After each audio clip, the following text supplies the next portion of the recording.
Okay, so my name is John. What's your name? I'm John as well. And we are here today to do a bit of an interview about this John, not me, John. I'm John Waters. I'm a runner, and when I'm not running, I like to talk about running.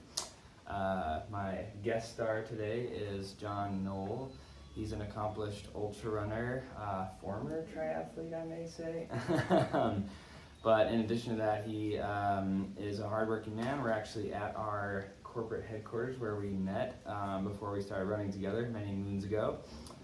He's also a family man, 2 kids and a wife, out here in Verona, Wisconsin. So, before we get into a little bit of questioning John about his life as a crazy person who runs too far, I want to throw out some stats so that you believe that these things are true. So, Jon Noll has had a lot of races over his career, many of which exceed the marathon distance, and many of which he's actually gotten first place in. So I'm going to read those off, just the numbers, but there's a lot more races where he was top 5, top 3. This is only the wins. So I've got 2 50Ks, 2 50-mile wins, a 100K win, 2 100 milers, 2 12-hour races, 2 24-hour races, a 48-hour race, and 3 backyard ultras.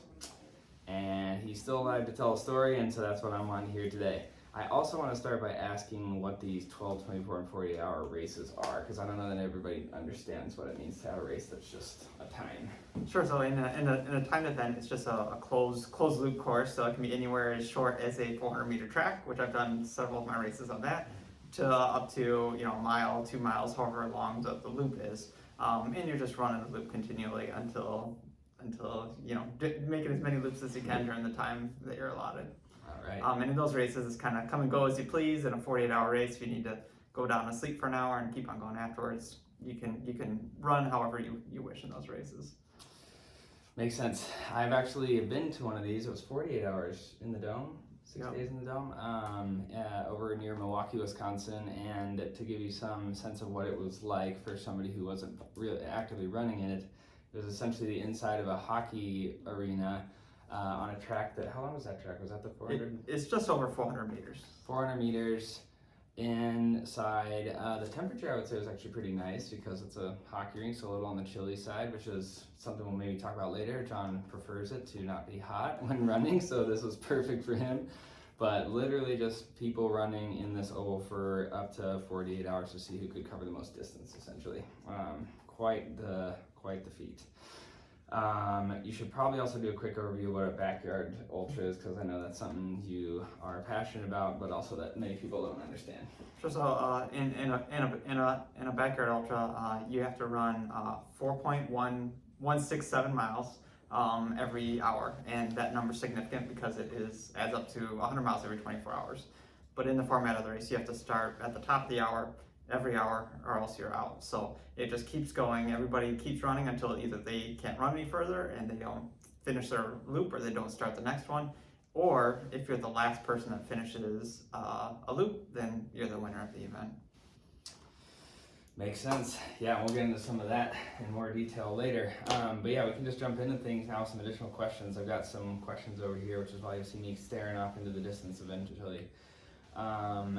So Jon Noll, living in Verona, Wisconsin. I wanted to ask you a little bit about just how long you have been competitively running and where are you actually from? Sure. So I'm from Michigan originally. In high school, I just did normal track and cross country.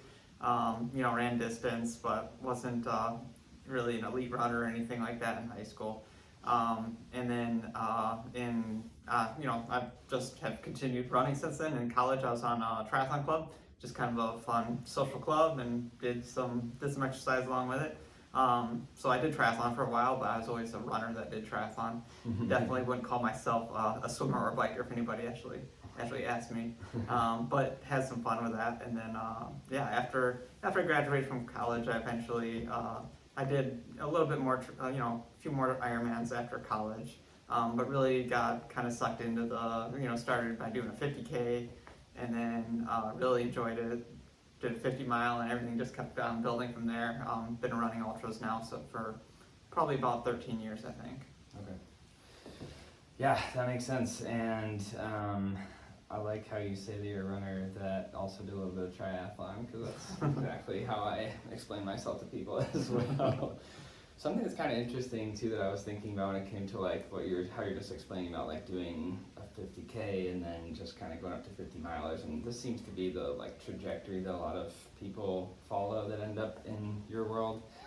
And I was just kind of interested in like why did you want to keep getting to a new distance? Because a lot of people, I feel like there's like two paths sometimes that runners take. There's runners that tend to want to do the same general distance but get faster and faster over time.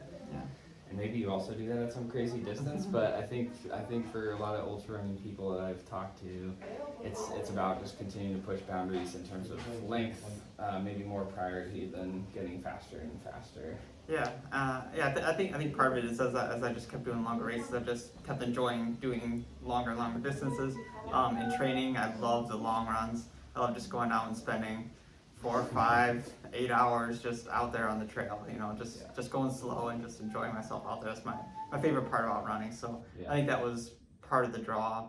And also now, kind of in the last few years, I've really enjoyed the timed races are kind of a lot of strategy goes into it. Yeah. So I really enjoy kind of that aspect of kind of planning it out and then being in a race and not going to plan and like figuring it out in the race. And then the backyards have their own strategy that's been my favorite the last couple of years. Mm-hmm. It's just kind of the aspect of going really far, not knowing how far you're going to be going, just kind of pushing the body as long as you can, but still being able to run at this easy, low pace is just enjoyable. That makes sense. And there's also, if you don't follow Jon Noll on Strava, you probably should, because it's wild to watch how he actually goes through a week of training. And like he said, he does love the long training runs. When he's up to full fitness and full health, he is running on the weekends. Usually, I feel like I see a Strava start at between 2 and 3 in the morning on Saturday mornings. So picture this man's got a full family, an intense job in the healthcare IT industry, and he's going home on Friday nights. He's waking up and foot to pavement by 2 or 3 in the morning, running a double marathon, usually by about breakfast time with the family, right? Yeah, sometimes a little after breakfast, but yeah, often when I get to my peak training, hitting those double marathons. Yeah. Usually can be at home by 10 o'clock or so. Yeah. And you don't actually do that over the winter in Wisconsin, do you? Yeah, absolutely. And it's, once in a while we'll get ice on the roads and I'll avoid that. But if it's not ice, it's runnable. Whole other kind of guy. I was going to ask you too, just so you were like saying earlier you were a bit of a runner in school, but not necessarily super like, setting records and things like that. Were you like a very athletic kid in general? No, I kind of laugh because I usually explain myself, the kids that run cross country track are the ones who aren't good at other sports, right? So no, I was good enough to have fun in gym class, but I was never going to be a star on the basketball team or baseball team. I played those sports till I was in 5th grade and kind of waned off of those things and started gravitating towards running in middle school. Yeah, that makes sense. I guess I was gonna ask you too, if there was maybe like one thing that really keeps you running, that you find like the number one reason that you do it. I feel like everybody has a particular driver that keeps them getting up at crazy hours and putting in the work year after year, month over month, day after day. For me, it's mostly about my mental health, to be honest. Like, keeps my anxiety down, my stress level, so that I can handle everything else in life as smooth as calm as possible. That may not be the answer for you, so I'm just interested, like, what keeps you wanting to run? Yeah, I think it's probably a couple main things. Part of it is kind of the mental aspect of it, mostly like even that long run on the weekend. Like I feel like that's just my reset period. I just go out for 5 hours. Everybody asks me what do you? I don't listen to music when I'm running, so people are what are you thinking about the whole time? I just zone out a lot of times. Just kind of think about nothing. Just think about running. Just think of one foot in front of the other. That's why I don't even like music. I like feeling listen to my feet hit the ground and. To me, it is kind of, some people meditate. To me, this is just like my time to kind of reset. And then also the second aspect, I would say I'd be lying if it wasn't kind of the competitive part of it too. So I've had some success, and then more success kind of leads me to be more competitive and really want to reach those limits of what am I able to do, what am I able to accomplish, and how far how can I enter these races with some of the top runners in the country and be competitive. Yeah, that makes sense. Very specific and somewhat random question. What's the longest distance you ever ran in a single race? Yep, so last year I ran at Big's Backyard Ultra. So Backyard Ultra, where I'm running every hour as long as I can. I ran for 62 hours, which was 258 miles. How was that?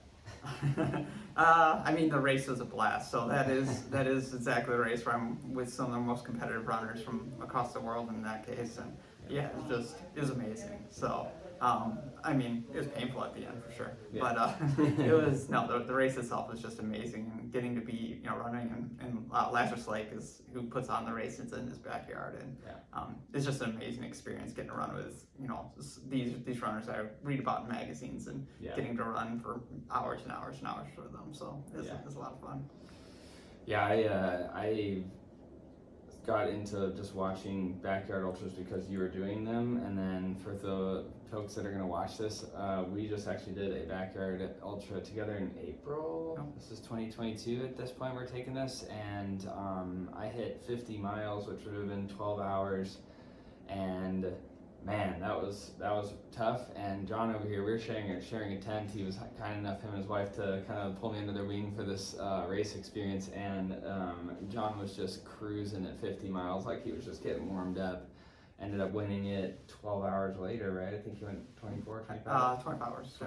Yeah, so it was easy peasy for him, but this was a pretty tough course, at least for me. It was like pretty muddy because it had just kind of was starting to thaw out a bit, so quite a bit of elevation. But yeah, again, just like a lot of strategy, right? Like when are you gonna walk, when are you gonna run, how much time are you gonna allow yourself before you have to start over at the next hour? How do you get pizza delivered to the start line just in time to take a slice on the road with you, which also actually happened. Very, very, very interesting format, but John seemed to have mastered it. I was gonna ask you two more questions, and we'll talk more about like current state stuff. I know you've had at least one DNF in a race, at least one. Tell me about that experience, and like for somebody that's as competitive as you, and as I feel like knowing you fairly well, you're most competitive with yourself. Like how tough of a pill is that to swallow? Or are you able to kind of chalk it up to that's how these things go when you're pushing your limits like that? Yep, it's definitely part of it. But yeah, that was a year where I had sprained my ankle pretty bad, like 2 weeks before a 100-mile race, and it was on very gnarly trails over in Iowa. So I went into the race, I taped up my ankle. I used a whole roll of tape, like getting the ankle. Like I couldn't walk on it very well, like without pain, but I taped the whole thing up. And it's like, all right, I think I can try to get my way. That was the first in-person race like I had attempted since the pandemic started. I just didn't want to miss it. Just wanted to give it a try at least. So ended up making it like 78 miles.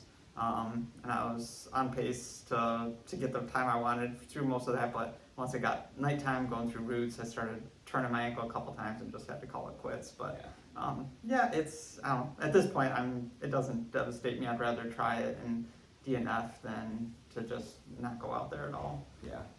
Maybe that time it wasn't the best idea with a sprained ankle to be running on that course, but it was the last race of the season, so I was kind of okay with it at that point too. But and then technically every backyard you don't win is a DNF, but that's true. So technically that was my only set distance DNF, but I've had a couple of backyards where I've not been that last person standing. So my best race probably at Bigs last year was technically a DNF.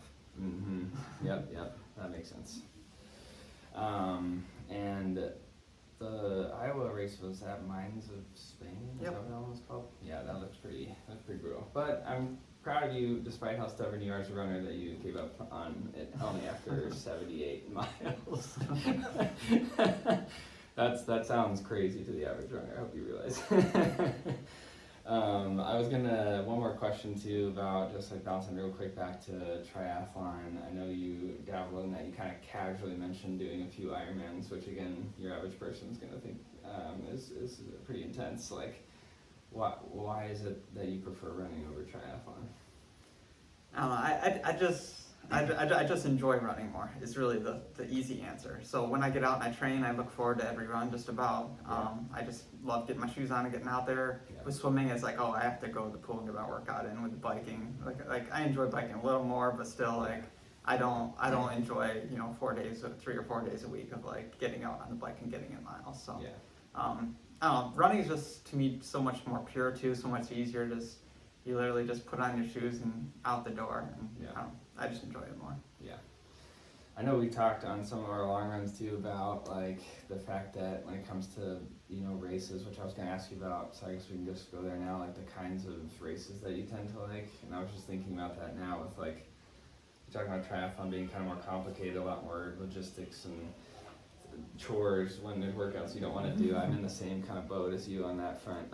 But when it comes to the longer races and versus triathlon, like I know you tend to like more, I guess like I don't want to say smaller races. Maybe I do need smaller races, just like less packed, less like commercialized races. Yeah. And obviously you prefer trail races over like a road race as well. Like why is that? Like what kind of race do you actually like and why? I guess is the question. Yeah, I think ultras do tend to be smaller events. Especially you're not going to get there's no ultras that are like the Ironman atmosphere quite. There's some that are close, but it's just I don't know, just the atmosphere of an ultra is so different. And everybody's just so friendly, like trying to help each other out, and everybody kind of has each other's back kind of in these races, and it's just a whole different feel. And a lot of the races are smaller. Even at Bigs, it was this year it was only 40 runners due to travel restrictions. But it's just kind of a cool feel, especially in these backyards and timed races. You're doing the same loop over and over with the same people. You talk to them. You have a lot of hours together. That's just a friendly environment. It's just a lot of fun. So. I don't know, I've just really been drawn to that. Whether it's and I do like running on trails, but a lot of these, the track events and everything that's on roads or on the track, I enjoy those too. It's more just the culture and the folks that you're kind of just having fun out there going for a little run with. Yeah, that makes sense. And I know like when I was just like supporting you for that 48 hour, I got my first like real taste, I suppose, of that like ultra environment where they're like the people that were just there to help out were so dedicated. It was wild. Like I came there 2 nights in a row overnight because again John has a wife and kids that need to get sleep and things like that. But like just being there overnight and seeing these people that didn't seem to ever really leave and were always there providing nonstop support. And I'll never forget being there and the one lady who placed maybe second in the race coming off the side of the track just for a moment and me helping her, and she seemed like almost lifeless, like just so tired that I was holding her up with my shoulder and I was like, I don't know how this lady's standing, and then she just hobbled right back out there and kept moving. Like it's just really cool. Like you said, that environment has really started to attract me in my infancy as an ultra runner, I suppose. But. Yeah, crew and volunteers are so important to runners. It's amazing, especially the timed races and the backyard ultras. Just like my wife has gotten to that all-star status at crew now. At this point, she's gotten professional, and it's just amazing though how much of an impact crew have on the race. Really a team effort. Yeah, your wife is an absolute saint, and she is an incredible support from the interactions that I've seen and just the kinds of stuff you guys go through. And like, I don't know, it's just a long time to be awake even. I know for me when I was going through it, just getting cranky, like, man, this is like, I'm tired, it's a long day, but when the crew just keeps the energy up, it makes a big difference, I can tell. Talk a little bit about now, let's see, time check, we're about 20 minutes here. Currently, so I know you're dealing with a little bit of an injury, so I want to hear about that. I know you probably can't see it, but John's got a boot on his on his left leg here. I know you do have some plans for the rest of the year. I also know that we mentioned already the ultra, the backyard ultra we did this year. He's already placed first in, but you do have some more tentative plans later this year. I want to hear about, and tell me what's going on with the injury you got here. Yeah, so I currently have a stress fracture in my heel, so I definitely haven't had anything like this before. So little bit on the unknown side, but working through, doing what I can, Yeah. staying active in a pool, but having to rest the foot, so I haven't ran for 5 weeks, which is killing me a little bit. But yeah, doing everything I can to try to get back and going, because there's the team championship at Big's Backyard this year. It looks like I should qualify for it, so to be part of the U.S. national team, so I'd really love to do that. So everything I'm doing right now physically is going towards working my way back into shape for that. Yeah. And Biggs is like the cream of the crop of backyard ultras. It's based in Tennessee, right? Is it on Laz Lake's property? Yep, on his property. Yeah. So again, this is the 4.16 mile loop, but it's in Tennessee, and it's where basically everybody across the world, like anybody at the top of the backyard world, has come into this one race. So that's what Jon over here is explaining, targeting later this year. So best of luck with the foot. I guess I had a related question, which makes sense to talk about now, which is, so you haven't been running for 5 weeks. You've been swimming in your pool, which is very warm, and with a pool buoy, which is basically a rubber band that you tie to your foot, right? And then you just swim in place, more or less? Yeah, it's just a styrofoam that goes between my legs, so my legs stay still, and I'm just pulling with my arms. Yeah. So it gets the heart rate up, but yeah, that's about it. Yeah, so I was just going to ask, because I know if you had it your way, you'd never find yourself in this position, but now you 5 weeks without running. I know the kind of running that you do. What effect does that have on you with regards to your daily life? Because it's such an integral, every Saturday you've got this reset. Now the reset's gone. Has that been pretty hard for you? Yeah, definitely.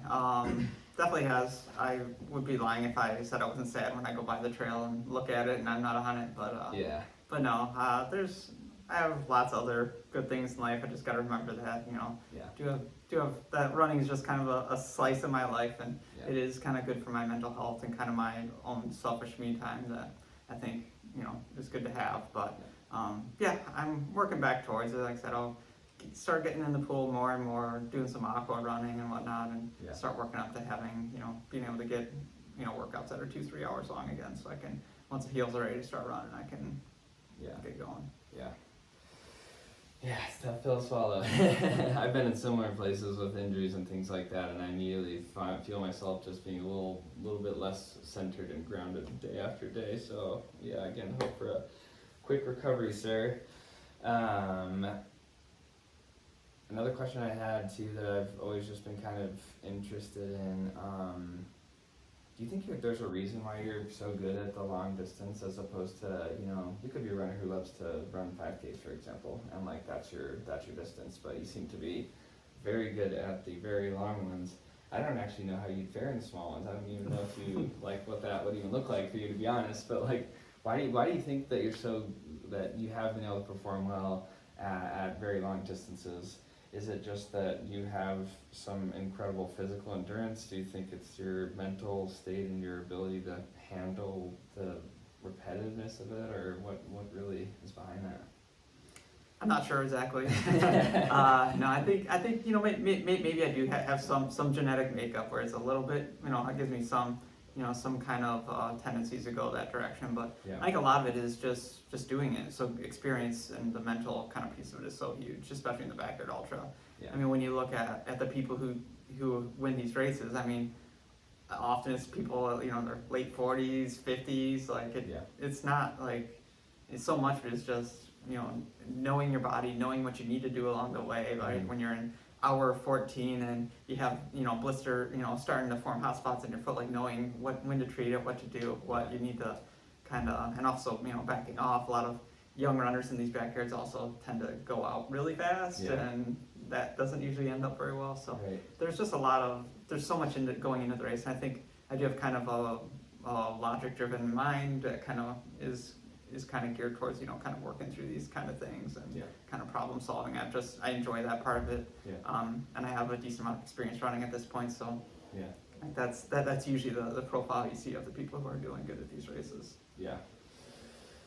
Yeah, I think you hit that spot on with, I was kind of like you're saying earlier with these long races, like, and again, I'm a novice in this area, so I don't have much to go back off, but you do find yourself like trying to, you're gonna run into issues, pun intended, when you have a race of these distances, and so you're constantly learning. I feel like you're learning so much, and it sounds like a little amount of time, but in one day, for example, in a race, you've encountered so many different little mini or large problems and had to figure them out, that like compared to somebody that runs a marathon, for example, it's just 3 to 5 hours, whatever. I feel like in a 48-hour race, you've probably seen and had to deal with so much. So yeah, then you compile doing this for years and years, and it's like you probably are running low on running into like new problems that you've never had to. Oh, there's always a new problem that can come up, but no, yeah, I definitely have some experiences at least related to kind of try to piggyback and understanding too just the ups and downs of when you're running, that there's gonna you can feel like garbage 6 hours into one of these races, and you're gonna be feeling better 12 hours later, which is kind of hard for some people to probably understand. Like I'm feeling bad now, it's only gonna get worse if I keep running, but that's not true in these races at all. Yeah. True story. Something else that I want to ask you about as well, just doing a time check here. I was going to ask you, because I've asked you about this probably 4 times when we've been on the trails, because I still can't wrap my head around it, but I want you to explain to these people your diet regimen when it comes to training and race day, especially for these like ultra distance. Like, what do you do leading up to, and what's your general approach during the actual race? Because it's interesting. Yeah, well, it's different. So in my training regimen, as I get closer to races, 4 to 6 weeks before it usually, I go into a strict keto diet. So I'm not eating any carbohydrate, no net carbs. I'm focusing on vegetables kind of as the base, with a lot of fats and then moderate protein. And really just kind of getting into that fat burning state, but also just at the same time kind of cutting out the garbage that I let myself eat the entire rest of the year. And it really just leaves me getting to the starting line, feeling good, feeling with a clean slate. I'm also kind of building up, getting used to burning fat as fuel, because in these races, there's no way that you can ingest as many calories as you're burning. For 62 hours of running on those hilly trails, the amount of calories you go through is just enormous. So there's no way I could eat enough calories to fuel that without getting sick. So really, just getting used to burning fat and getting the body more efficient at it. But with that said, during the race, I'm definitely eating as much as I can, especially backyards are nice, because the slower the pace, the easier it is to get more calories in. So it depends on the weather. Actually dictates usually what I'm feeling like, but Oreos are kind of my go-to. But then when it gets hotter and just longer into races, a lot of sandwiches, pizza, the quesadillas, whatever sounds good. Usually the later into the races, like the more you want just like real like greasy, like satisfying foods. So it can really vary, but I've definitely had races where I've gone through 2 pizzas. Yeah, I feel like that table with all of the food on it kind of looked like my bedroom in high school, just like junk food galore, pizza and Oreos. It's kind of like the normal person finishes a race and then it's like, I'm gonna go celebrate with a pizza, but it's kind of like you're doing that, but you're also still racing, given the distance. Yeah, that's a really interesting thing, but again, I think we've talked about this a lot, because I feel like if I did what you did, it wouldn't work for me, but I think that's kind of the tough thing, because I've asked you about, like, tell me what to do when it comes to diet, because for me, nutrition has historically been a big challenge, and you're not able to give me that answer really, because the real answer is you got to figure it out for yourself, and everybody's a little different. Yeah, I think that goes back to exactly where I said experience is so important, because not everybody's different. So there's top ultra runners that do stuff where if I did what they did, I would crash and burn, at the beginning of the race. So it's just totally a personal thing. Let's see, time, we're about 29 minutes, we'll probably just ask a few more questions and wrap this thing up. I want to ask you a little bit about outside of racing, because again, we spent a bit of time talking about the different kinds of races you do, the achievements that you've had, the struggles that you've been through. To me, it's always interesting to consider somebody like you who the average person that's seen you do this stuff on TV or watching online or watching in person is probably wondering like, how does this guy fit in? What's necessary to do these kinds of things? And they don't even know about your actual life, which is pretty busy, I would say, in terms of, I mean, we both work at this software company out here, and so you got a pretty demanding job, got a family. How do you balance family, work, and passions with running? Was my question. Yeah, I mean, I think more people have more time than they think, really, when you start cutting things out. I don't watch TV pretty much, very little. Yeah. So I do that alone for a lot of folks is, kind of the amount of time that I need to run each day. Yeah. Or if I want to watch TV, I'm on the treadmill while I'm watching TV. So, Yeah.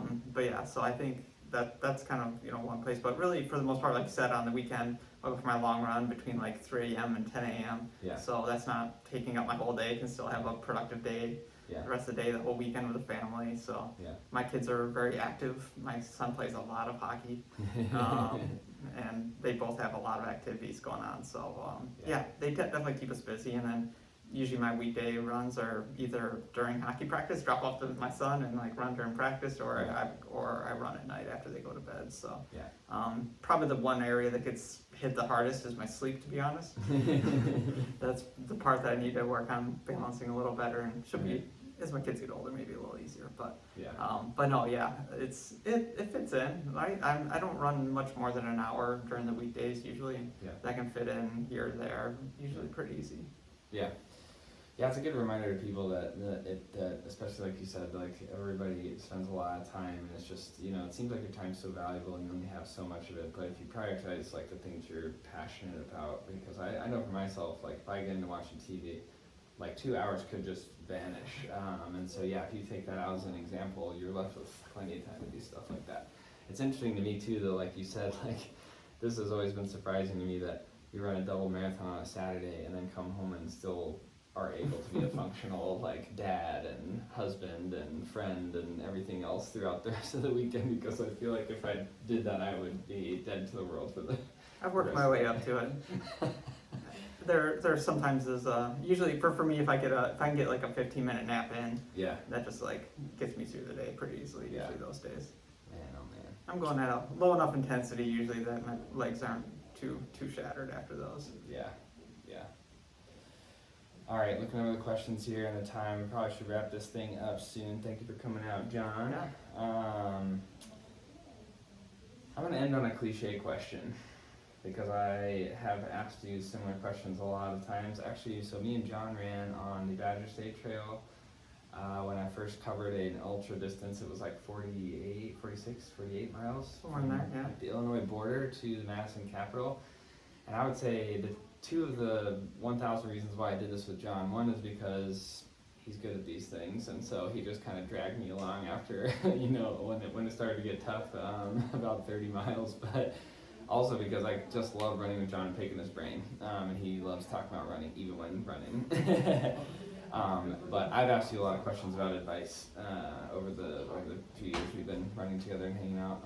I just am interested to know, from your perspective, what advice would you give to people, maybe to, not just to anybody that wants to run, but my question is specific to people who are runners already and are considering getting into ultra running. Like, what kind of advice would you give to those people in terms of how to approach it and how to maybe change their mind state about running in order to do these things that you do?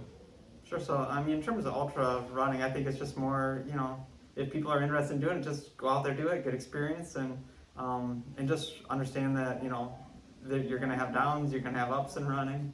You just got to manage those and just get through and enjoy it along the way. I don't know. So I think a lot of people, you definitely, as you get more experience, you understand how much mentally, if you can get over the mental hurdles, like how much you have to give out there. So I think that's kind of why experience is so important in ultramarathons. You're not only gaining understanding of what to do in what situation, but just understanding what your body is capable of. And for most folks, it's a lot more than what we actually reach. Yeah, and I thought too about, going through that backyard with you and I don't know, I just like having realistic expectations as well, getting into the new territory. You don't really know what you're gonna get into until you actually do it. Like you said, just get out there and feel it out. And that's definitely what I took away from this race, was just like, get out there and see what it feels like. In the back of my mind, I was like, I wanna do 100 miles. Did I have any frame of reference or as to whether or not I was mentally or physically ready for 100 miles? Probably not. But it was a matter of getting out there and feeling it and then being like, oh, I can actually conceptualize now what it would mean to do that. But I think that's a big thing that I know we talked about too, is like, don't go out there with these high expectations like you maybe would with all these other races you've been doing, because it's totally unfamiliar, and just, give it a shot and then start to work on it after that, Yep. All right, well, John, thank you, sir. Gonna wrap this thing up. Thank you guys for listening, and have a good day.